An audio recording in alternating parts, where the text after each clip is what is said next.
My fellow Americans, in March we celebrate Women's History Month, honoring the countless contributions that women leaders, scientists, and entrepreneurs have made throughout American history. We are a greater, stronger, and more just nation today because of women like Clara Barton, Susan B. Anthony, Harriet Tubman, and so many others. We honor them, and we recommit ourselves to a better future for every woman in America today. On my 50th day in office, I want to talk about an issue of paramount importance to families across our nation: health care. 7 years ago this month, Obamacare was signed into law over the profound objections of American people. Our citizens were told they'd have to pass Obamacare to find out what it was and how bad it was. Now we know that the hundreds of pages were full of broken promises. Americans were promised that Obamacare would bring premiums down $2,500 for a typical family. Instead, they've gone up by more than $4,000. Americans were promised that Obamacare would increase competition and provide them with more choices. Instead, the number of plans to choose from has plummeted, and I mean plummeted.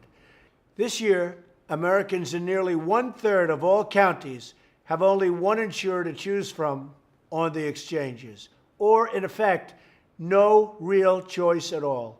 Americans were promised that if they liked their health insurance and their doctors, they could keep them. Instead, millions of Americans lost the insurance and lost the doctor that they liked, and were thrust into a cold new reality of higher costs and less coverage. Through 7 long years of botched rollouts, soaring costs, cancel plans, and bureaucratic mandates, Americans have called out for relief. And relief is what we are determined to give them. I want every American to know that action on Obamacare is an urgent necessity. The law is collapsing around us, and if we do not act to save Americans from this wreckage, it will take our health care system all the way down with it. If we do nothing, millions more innocent Americans will be hurt and badly hurt. That's why we must repeal and replace Obamacare. House Republicans have put forward a plan that gets rid of this terrible law and replaces it with reforms that empower states and consumers. You will have the choice and the freedom to make the decisions that are right for your family. The House plan follows the guidelines I laid out in my recent address to Congress: expanding choice, lowering costs, and providing health care access for all. This plan is part of a 3-pronged reform process. In concert with the plan in front of Congress, I have directed Dr. Tom Price, our Secretary of Health and Human Services, to use his authority to reduce regulations that are driving up costs of care. We're also working on reforms that lower the costs of care, like allowing Americans to purchase health insurance across state lines. You've heard me say that many, many times during the debates. I encourage Democrats to work with us to improve the health care system for the American people.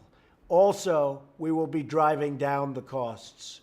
We will deliver relief to American workers, families, and small businesses who right now are being crushed by Obamacare by increasing freedom, choice, and opportunity for the American people.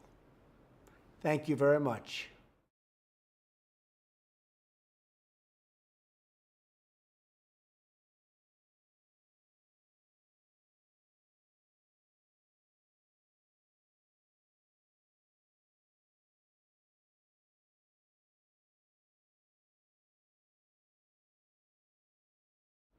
My fellow Americans, in March we celebrate Women's History Month, honoring the countless contributions that women leaders, scientists, and entrepreneurs have made throughout American history. We are a greater, stronger, and more just nation today because